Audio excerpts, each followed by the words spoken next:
ও নবী, চিন্তা করবেন না, কষ্টের পরেই আছে সুখ, দুঃখের পরেই আছে আনন্দ, ঠিক কিনা?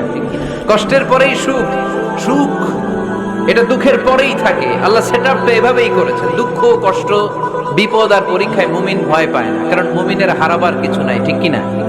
আমাদের জীবনে যদি বিপদ নেমে আসে, আমরা কি চিন্তিত হই? কথা বলেন। আমরা তখন সবর করি, কি করি? আর সবরের সওয়াব আছে না নাই? কারণ মুমিন জানে রাত যত গভীর হয়, অন্ধকার তমানিসা ভেদ করে সুবহে সাদিক হয়। মুমিন জানে গর্ভবতী নারীর পেটের যন্ত্রণা যত বাড়তে থাকে, নতুন মেহমান আগমনের সময় ঘনাতে থাকে, ঠিক কিনা? মুমিন জানে মুমিনের উপর বিপদ কষ্ট যত বাড়তে থাকে, সুখের সময় ঘনাতে থাকে, কাছে আসতে থাকে। চিল্লায় বলেন ঠিক কিনা? এজন্য আল্লাহ বললেন ফাইন্না মাআল উসরি ইউসরান, ইন্না মাআল উসরি ইউসরা। ও নবী, চিন্তা করবেন না, পেরেশান হবেন না। মাক্কি জীবনে আপনার দুঃখ কষ্ট, কিন্তু কিছুদিন পরেই মাদানী জীবনে আপনার জীবনে সুখ নামিয়ে দিবে কে? আপনার জীবনে আনন্দের বন্যা বইয়ে দিবে কে? মোটিভেশনাল সূরা, পেইন রিলিভিং সূরা। আপনি বিপদে পড়লেই এই আয়াত নিয়ে চিন্তা করবেন যে বিপদের পরেই আনন্দ আছে, কষ্টের পরেই দুঃখ আছে। সমস্যা যেমনি আছে, সমস্যার সমাধানও। কথা বলেন, সমস্যা যদি থাকে ওইটার সমাধান আছে না নাই? Allah never creates a lock without its key. Allah এমন কোন তালা বানায় নাই যেই তালার জন্য চাবি বানায় না, ঠিক কি না? তালা যদি বানায় ওই তালার কি আছে? সমস্যা যদি থাকে ওইটার কি আছে?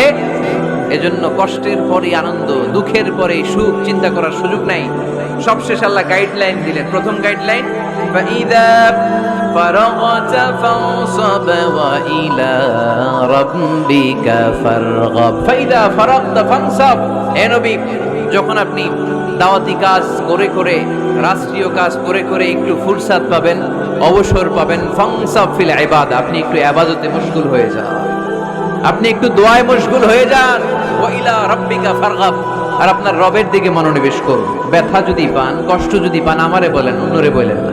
কিন্তু আমরা ব্যথা পাইলে শেয়ার করি কোথায়? সবার আগে কি বুকে? ফেসবুকে।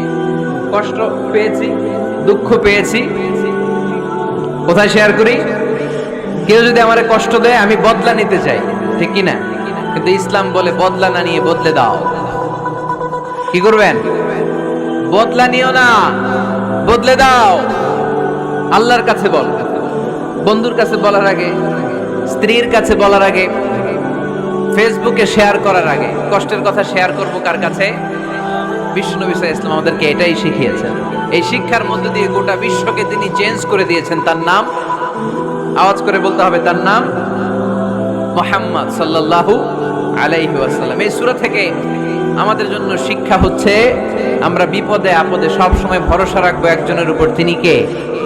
আর মনে রাখতে হবে, the grief isn't permanent, the struggle isn't permanent। এই পৃথিবীর কোনো দুঃখ কষ্ট আর সমস্যা এটা পার্মানেন্ট নয়।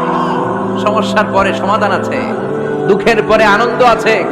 এই বিপদ পরীক্ষাগুলো আল্লাহ তাআলা আমাদেরকে দেন আমাদের কোমরকে সোজা করার জন্য, আমাদের পায়ের নিচের মাটিকে শক্ত করার জন্য। প্রতিকূল পরিবেশে কি করে টিকে থাকতে হয় সেটা ট্রেনিং হিসেবে এই পরীক্ষাগুলো আমাদের জীবনে দেয় কে? আর ফাইদা ফারাগতা ফানসাব, ফাইদা ফারাগতা ফানসাব। ও নবী, যখনই আপনি অবসর পাবেন, অবসর সময়টা আমরা কাজে লাগাবো। রাজি আছেন তো?